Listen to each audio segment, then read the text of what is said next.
अब अयोध्या में तो बाहर आई हुई है, राम के नाम पर लूट है, लूट सको तो लूट, अंतकाल पछताएगो, प्राण जाएंगे छूट करुणा से। अब दोस्तों, हालांकि योगी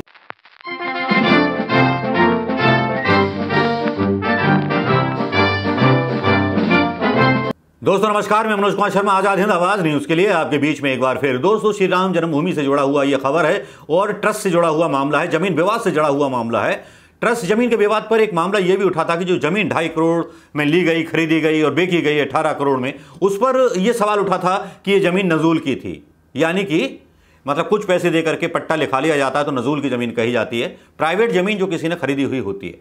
तो इस पर जब विवाद उठा तो सरकार के जो थे कान चौकन्ने हुए। सरकार के कान चौकन्ने हुए तो इस पर विवाद ज्यादा बढ़ गया। जब विवाद ज्यादा बढ़ गया तब इसकी जांच के आदेश अब हो गए हैं। दोस्तों, ये भगवान श्री राम के भक्तों के लिए और उन लोगों के लिए थोड़ा सा सुकून देने वाली खबर है कि शायद सरकार में कुछ ईमानदार लोग हैं जो इस रास्ते पर चल रहे हैं।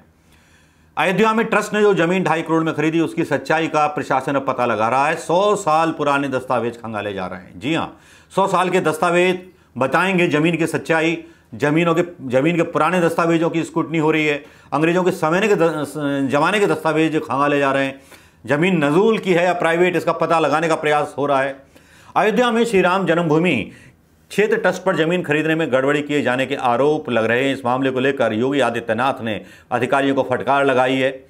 अयोध्या जिला प्रशासन ने विवादित जमीन पर डिटेल रिपोर्ट तलब की है। हालांकि मामला उस मामले से बिल्कुल अलग है जिसमें सपा और आपके नेताओं ने 2 करोड़ राजीनामे की जमीन को 18.5 करोड़ रुपए में बेचने का आरोप लगाया था।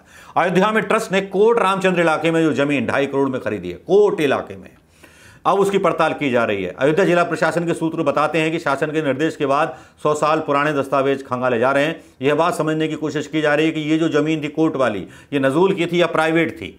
ये थोड़ा सा तय किया जाए, और किस तरह से तय किया जाए उसके लिए अंग्रेजों के जमाने के जो कागज थे कचहरी में रखे हुए, रिकॉर्ड रूम में रखे हुए, उनको खंगाला जा रहा है। फैजाबाद संयुक्त अवध प्रांत के नाम से जाना था उस समय ब्रिटिश शासन के जमाने में। अयोध्या बकौल अधिकारियों के ये पता चलता है कि 890 स्क्वायर मीटर जमीन को लेकर के ये रिपोर्ट मांगी गई है। कोट रामचंद्र इलाके का लगाने का प्रयास है कि जमीन नजूल की है। बता ही दिया। श्री राम जन्मभूमि तीर्थ क्षेत्र पर जो हैं 4 बड़े आरोप लगे हैं। दोस्तों, 4 आरोप कौन कौन से हैं बता देता हूं। जिस जमीन का बैनामा 2 करोड़ रुपए में कराया, उसी को 10 मिनट बाद 18.5 करोड़ में मंदिर ट्रस्ट के नाम रजिस्टर्ड एग्रीमेंट कर दिया गया। दूसरा आरोप, मंदिर के लिए मिले चंदे के पैसे का दुरुपयोग किया गया, ये दूसरा आरोप है। तीसरा आरोप है बैनामा और रजिस्टर्ड एग्रीमेंट दोनों में ट्रस्ट के सदस्य अनिल मिश्र और नगर निगम के महापौर ऋषिकेश उपाध्याय ही क्यों गवाह बने। चौथा आरोप है ट्रस्ट के महासचिव चंपत राय के सदस्य अनिल मिश्र और मेयर ऋषिकेश उपाध्याय के साथ मिलकर घोटाला किया है। अब यह सवाल उठता है, क्या सच्चाई जानकर भी आंखें मूंदने का प्रयास किया जा रहा है। जिला प्रशासन के सूत्रों का दावा है कि ट्रस्ट ने जो कथित विवादित जमीन खरीदी थी, उस मामले में अयोध्या सब रजिस्ट्रार ऑफिस की भूमिका की भी जांच की जा रही है। यह पता लगाने की कोशिश की जा रही है कि श्री राम जन्मभूमि ने ट्रस्ट से जो जमीन खरीदी थी वो सेल डीड में 2 चीजें गायब हैं। पहला कि जमीन खरीदी हुई नजूल की है या प्राइवेट, उस जमीन में भी गड़बड़ी है। दूसरा चीज, अयोध्या के मेयर के भतीजे दीप नारायण ने जमीन ट्रस्ट को बेची थी, लेकिन सेल डीड में उनका पैन नंबर नहीं लगा हुआ है। यदि दस्तावेजों से यह साबित होता है कि जमीन नजूल की है और डीड, तो ये जो भी सौदा है ये कार्यालय रजिस्ट्रार कार्यालय में रद्द हो जाएगा।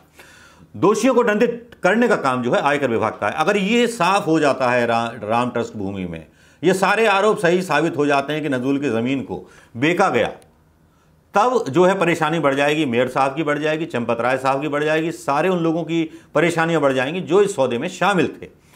फैजाबाद तहसील कार्यालय के एक अधिकारी ने नाम न छापने की शर्त पर यह कहा कि जमीन के सौदे के समय दस्तावेज को चेक करने का काम हमारा नहीं है। इसकी जवाबदेही तहसील कार्यालय की है। जब किसी जमीन के म्यूटेशन के लिए दस्तावेज प्रस्तुत किए जाते हैं, वह जमीन यदि वाकई नजूल की होती है तो उसकी रजिस्ट्री अपने आप रुक जाती है और उसे अवैध करार दे दिया जाता है। तब यह कैसे पॉसिबल है कि नजूल की जमीन को रजिस्ट्री कर दी गई?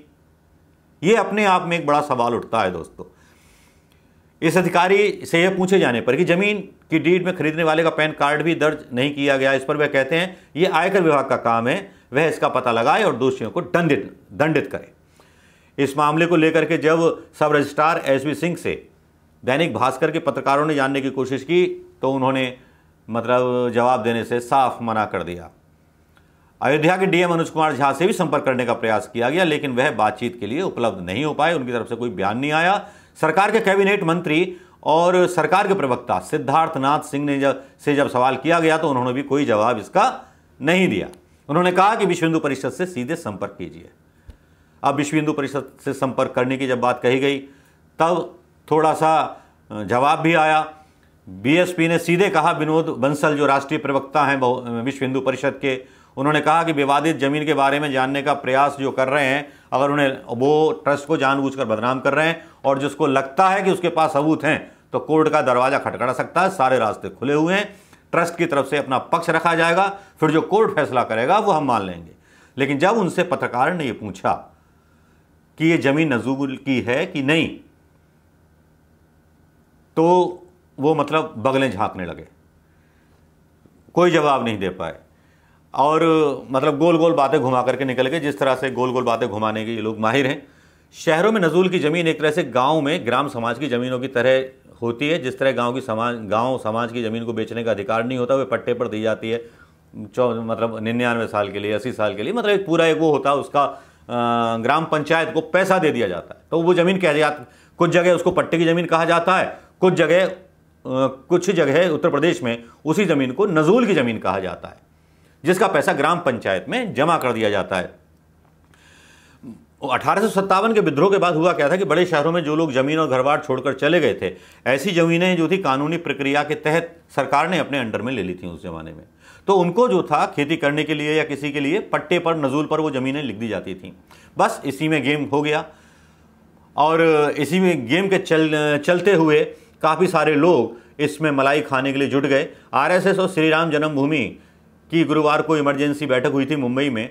ट्रस्ट में महामंत्री चंपत राय, कोषाध्यक्ष महंत गोविंद देवगिरी जी महाराज, सदस्य डॉक्टर अनिल मिश्री शामिल हुए, भैयाजी जोशी वरिष्ठ अधिकारी। 2 घंटे मीटिंग चली, लेकिन क्या हुआ ज़मीन के बारे में? कुछ भी नहीं हुआ।